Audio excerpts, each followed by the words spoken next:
அனைவருக்கும் வணக்கம். இதுக்கு முந்தின வீடியோவில் பிதா தம்முடைய குமாரனை எல்லாவருக்காகவும் பலி கொடுத்தார் அப்படிங்கிறதுல லேசாக பார்த்தோம். அப்புறம் அந்த பலியை யாருக்கு கொடுத்தார்? தேவனுக்கு கொடுத்தாரா அல்ல பிதாவே சாப்பிட்டாரா என்கிற கேள்வியில் பார்த்தோம். அதை தான் இப்போ சொல்ல வர்றேன். தெய்வத்துக்கு 2 கேரக்டர் இருக்கிறது, டுயல் கேரக்டர். சரி, இது தெய்வத்துக்கு மட்டும்தான் இருக்கிறதான்னு கேட்டால் இல்லை, எல்லாருக்கும் இருக்குது. அது எப்படி எல்லாருக்கும் இருக்குன்னா, எல்லா பேரும் ஒரு குடும்பத்தில் அப்பாவாக இருப்போம், அப்பாவுக்கு பிள்ளைகளாக இருப்போம். அங்கு சட்டங்கள் கிடையாது, சுதந்திரம் மட்டுமே இருக்கும். இப்படி ஒரு இடம். அப்பா வெளியே வர்றாரு, அப்பா ராஜாவாக இருக்கிறார். ராஜாவாக இருக்கிற இடத்துல அங்கே சட்டத்திட்டங்கள் இருக்கும், தரமானவைகள், உயர்ந்தவைகள், அழகானவைகள், இவைகளை மட்டுமே அவங்க செலக்ட் பண்ணுற இடம். அப்படின்னா செலெக்ஷன் பண்ணுகிற இடம் தேவன் என்கிற கான்செப்டுகளை வரும். தேவன் என்றால் எல்லாவற்றுக்கும் மேலான இறைவன், மகாதேவனாக இருந்து ஒளி ரூபத்துக்கு கீழிருந்து எல்லாவற்றையும் செயல்படுத்துவார். சேம் டைமில் பிதா இருக்கிறார். இப்போ ராஜா நல்லது கெட்டது செய்கிறார், உயர்வு தாழ்வு பண்ணுகிறார், உன்னை உயர்ந்த அடைக்கலத்தில் வைப்பேன் என்கிறார், சிறந்த செயல் செய்கிறவர்களுக்கு சிறப்பான செயலை கொடுக்கிறார். இப்படிப்பட்டவைகளையெல்லாம் தேவன் கொடுப்பார். அந்த தேவன் தீமை செய்கிறவர்களை பாராட்டுபவர் அல்ல, தீமை செய்பவர்களை தண்டிப்பார். இப்படிப்பட்ட தெய்வம், அது தெய்வம் அப்படிங்கிற ராஜா அப்படிங்கிற ஒரு லிஸ்ட்டில் வரும். இதே வேளையில் ஒரு அப்பாவுக்கு பல பிள்ளைகள் இருக்கிறாங்க. 3 நல்ல பிள்ளைகள் இருக்குது, 4 கெட்ட பிள்ளைகள் இருக்குது. அப்பா கெட்ட பிள்ளைகளையும் நல்ல பிள்ளைகளையும் சமமாகவே பாவிப்பவர். கெட்ட பிள்ளைகள் தூர போட்டுருவோம், இது உதவாது, இது ஆகாது, அப்படி என்று தூர எரிகிற சுபாவம் கொண்டவர் பிதா அல்ல. இந்த கேரக்டர் பிதாவின் கேரக்டர். இன்னொரு கேரக்டர் தேவனுடைய கேரக்டர். தேவனுடைய கேரக்டர் என்பது 7 இறைவனாக பூமியில் செயல்படுவார். பூமியில் 7 இறைவனாக செயல்படுவார். பிதா என்கிற கேரக்டர் இன்னொரு கேரக்டராக இருக்கும். அதை பிரம்மம், பரம்பொருள் என்றெல்லாம் சொல்லலாம். பரம்பொருள் முன்னிலையில் நன்மையோ தீமையோ கிடையாது. அப்போது நன்மையோ தீமையோ இல்லாத ஒரு பரம்பொருள் முன்னிலையில் நித்திய ஜீவன் உள்ளவர்களாக வாழ முடியாது. ஏன்னா அதனுடைய தத்துவமே வேறு.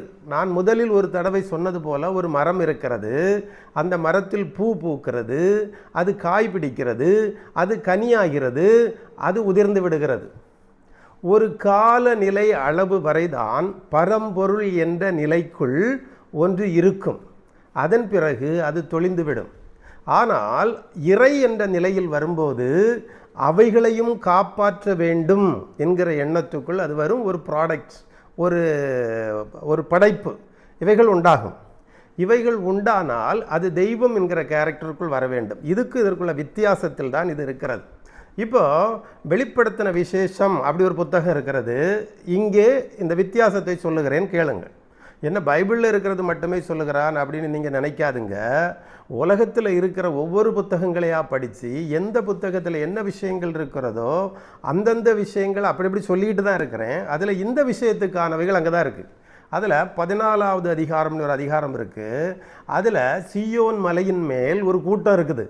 அந்த கூட்டத்தில் முதற்பேரானவர்களின் கூட்டம்னதுக்கு பேர். அந்த கூட்டம் அங்கே இருக்குது. ஜீவன்கள் இருக்கிறாங்க, மூப்பர்கள் எல்லாம் இருக்கிறாங்க. அங்கே 7 ஆவிகளை காணவில்லை.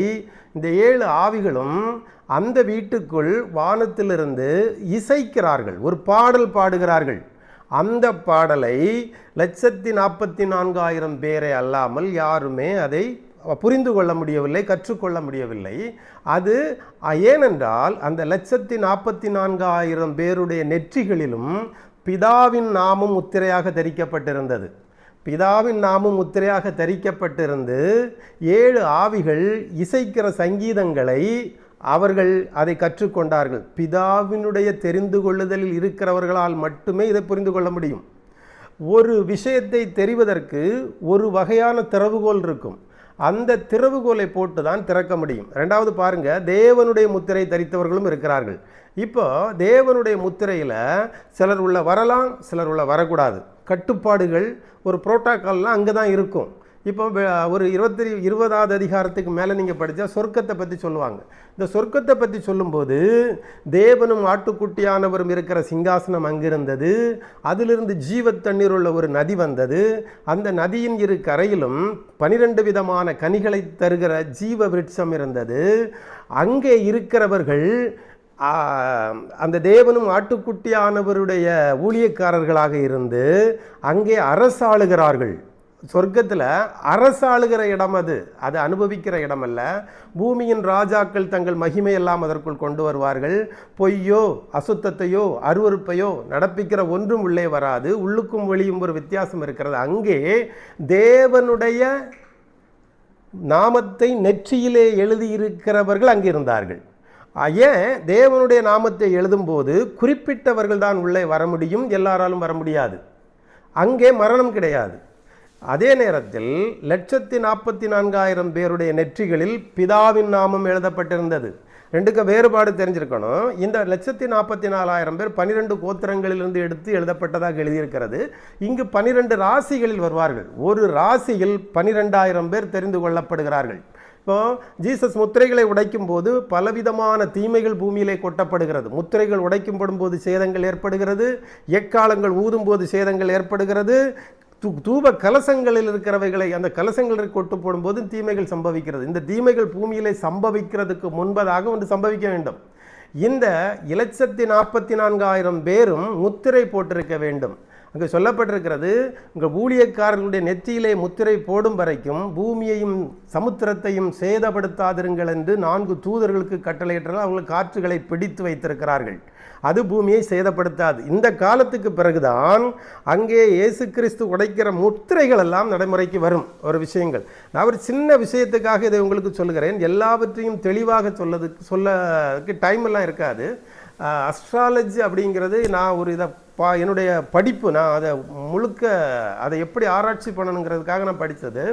ஆனால் என்னுடைய சொந்த கருத்துன்னு ஒன்று இருக்கிறது. அந்த சொந்த கருத்தை தான் நான் இதில் சொல்லிட்டு வர்றதுனே தவிர இது நம்மளுடைய கருத்து, இது வேறு அது வேறு, இது எதையும் குழப்ப வேண்டாங்கிறதுக்காக இதை சொல்கிறேன். மேலும் தொடர்ந்து பார்க்கலாம். நன்றி.